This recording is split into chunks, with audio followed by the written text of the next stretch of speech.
مرد عورتوں پر حاکم ہیں، اس لیے کہ اللہ نے بعض کو بعض سے افضل بنایا ہے، اور اس لیے بھی کہ مرد اپنا مال خرچ کرتے ہیں۔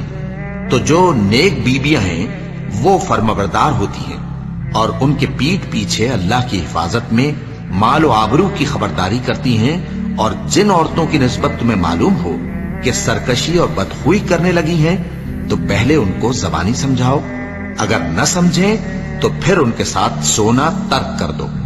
اگر اس پر بھی باز نہ آئیں تو زد و کوب کرو، پھر اگر تمہارا کہنا مان لیں تو پھر ان کو ایذا دینے کا کوئی بہانہ مت ڈھونڈو، بے شک اللہ بہت اونچا ہے، بڑا ہے۔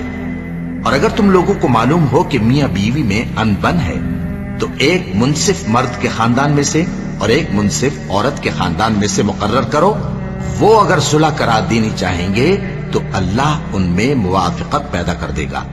کچھ شک نہیں کہ اللہ سب کچھ جانتا ہے، سب باتوں سے خبردار ہے۔ اور اللہ ہی کی عبادت کرو اور اس کے ساتھ کسی چیز کو شریک نہ بناؤ، اور ماں باپ اور قرابت والوں اور یتیموں اور ناداروں اور رشتہ دار ہمسایوں اور اجنبی ہمسایوں اور پاس بیٹھنے والوں اور مسافروں اور جو لوگ تمہارے قبضے میں ہوں سب کے ساتھ حسن سلوک کرو۔ بے شک اللہ تکبر کرنے والے، بڑائی مارنے والے کو دوست نہیں رکھتا۔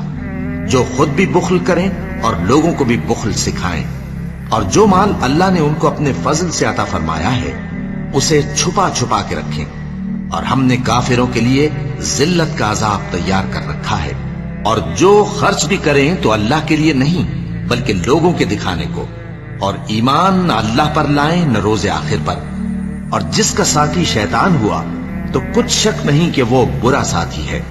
اور اگر یہ لوگ اللہ پر اور روز قیامت پر ایمان لاتے اور جو کچھ اللہ نے ان کو دیا تھا اس میں سے خرچ کرتے تو ان پر کیا مصیبت آ پڑتی۔ اور اللہ ان کو خوب جانتا ہے، اللہ کسی کی ذرہ بر بھی حق تلفی نہیں کرتا۔ اور اگر کسی نے نیکی کی ہوگی تو اس کو کئی گنا کر دے گا اور اپنے ہاں سے اجر عظیم بخشے گا۔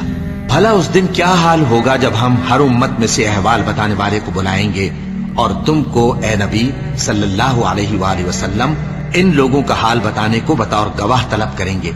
اس روز کافر اور پیغمبر کے نافرمان آرزو کریں گے کہ کاش ان کو دھسا کر زمین برابر کر دی جاتی، اور وہ اللہ سے کوئی بات چھپا نہیں سکیں گے۔